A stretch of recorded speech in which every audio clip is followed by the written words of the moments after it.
Kayu gaharu termasuk dalam genus Aquilaria dalam jenis Malkensis. Kayu ini umumnya berwarna hitam pekat dan mengandung resin pada bagian gubal atau lingkaran di dalam kayu. Kandungan resin ini yang membuat kayu gaharu mempunyai aroma wangi yang khas dan menenangkan. Sehingga kayu gaharu banyak digunakan sebagai pengharum ruangan, bukhur, dupa ataupun bahan kosmetik. Membakar kayu gaharu merupakan tradisi lama bagi masyarakat Timur Tengah sebagai pengharum ruangan. Masyarakat Timur Tengah suka dengan aroma wangi yang dikeluarkan dari kayu gaharu saat dibakar. Selain menjadi pengharum ruangan, kayu gaharu di berbagai negara seperti di Jepang, Tiongkok, dan Amerika dijadikan sebagai bahan baku industri kosmetik. Kegunaan yang banyak ini membuat kayu langka ini memiliki nilai ekonomis yang fantastis. Kayu gaharu dengan kualitas yang baik dapat dibanderol dengan harga mencapai puluhan juta per kilogram. Pada video kali ini, Rekayasa Teknologi akan mengajak kalian melihat proses budidaya kayu gaharu di Asia.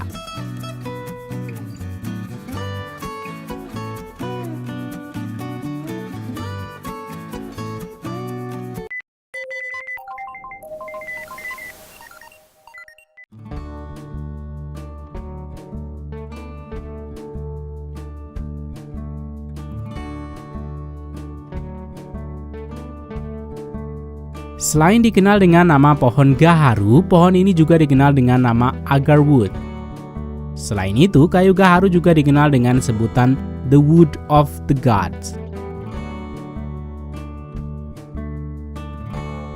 Karena permintaan pasar yang tinggi dan proses produksi kayu yang lama dalam menghasilkan resin yang wangi, membuat harga kayu gaharu terus melambung. Namun di beberapa petani di Asia, mereka mencoba mempercepat panen kayu gaharu dengan cara menginfeksi pohon dengan mikroba, sehingga pohon merespon dengan memproduksi resin lebih cepat.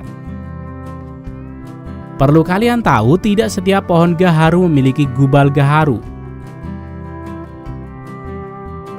Gubal gaharu merujuk kepada bagian pohon gaharu yang mengeluarkan resin dan memiliki wangi harum.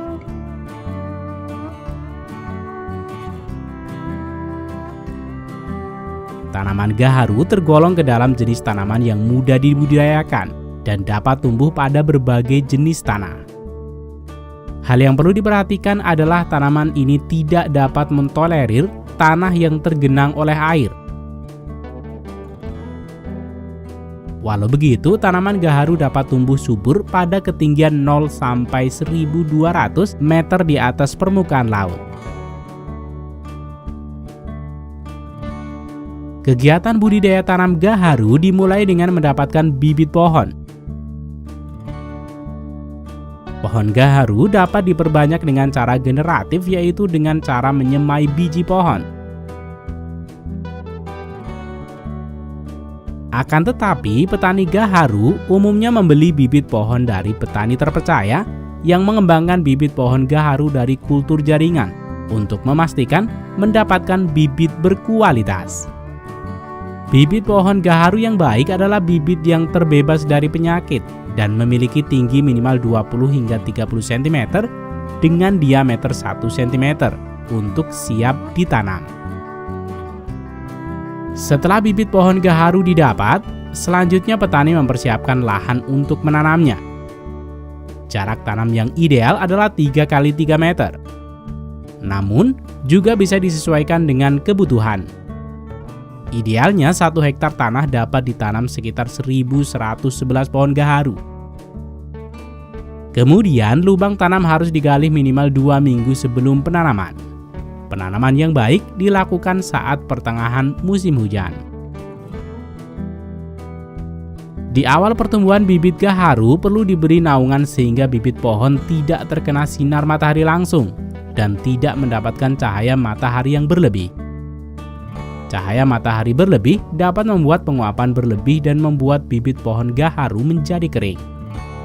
Selain itu, di awal pertumbuhannya, pohon gaharu memerlukan penyemprotan dengan insektisida organik untuk menghadapi serangga dan ulat pemakan daun.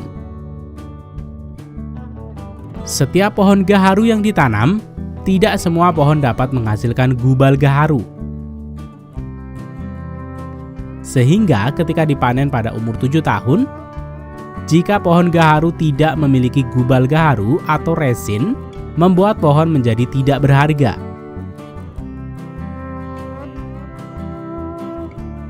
Sedangkan resin atau gubal gaharu ini diproduksi pohon dari proses pertahanan diri pohon dari adanya virus maupun infeksi dari luar.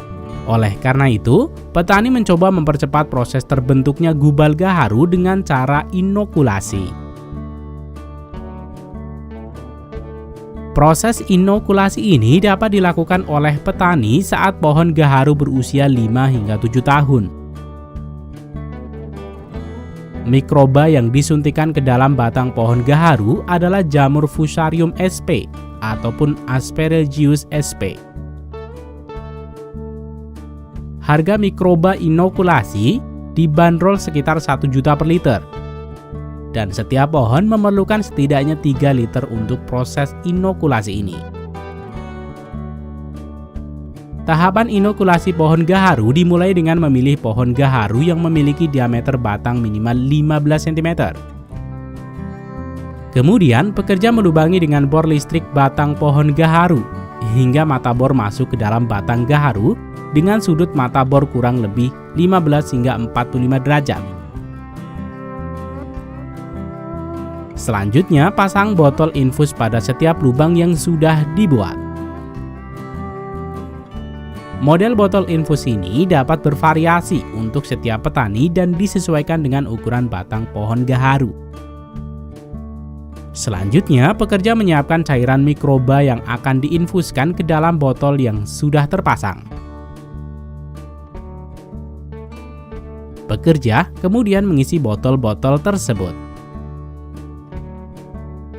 Beberapa petani besar memberi barcode pada pohon untuk mempermudah pemantauan perkembangan pohon selama masa inokulasi. Hasil inokulasi ini dapat dilihat setelah 6 hingga 7 bulan setelah penyuntikan.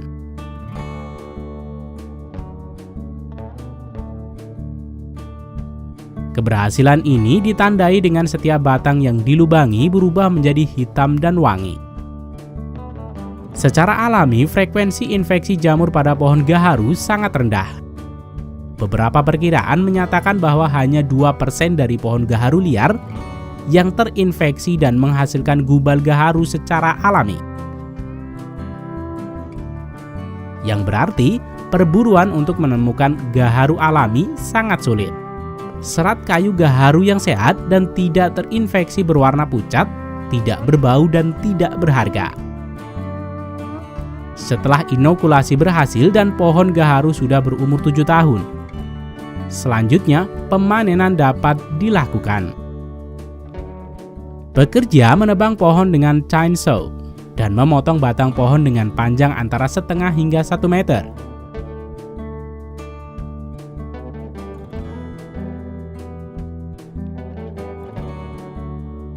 Di ruang produksi, pekerja akan memisahkan daging kayu yang sehat dan gubal gaharu atau resin.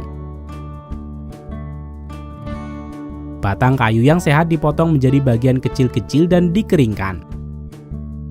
Kemudian, potongan kayu ini akan digiling dan dicampurkan dengan bahan lainnya untuk dibuat menjadi dupa berbagai bentuk.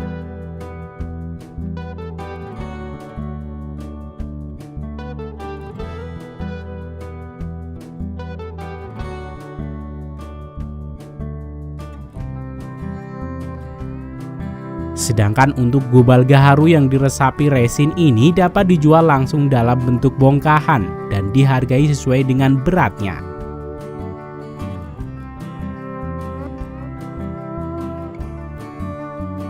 Selanjutnya, gubal gaharu atau oud ini biasanya oleh konsumen akan dibakar seperti bukhur sebagai parfum terutama di Timur Tengah.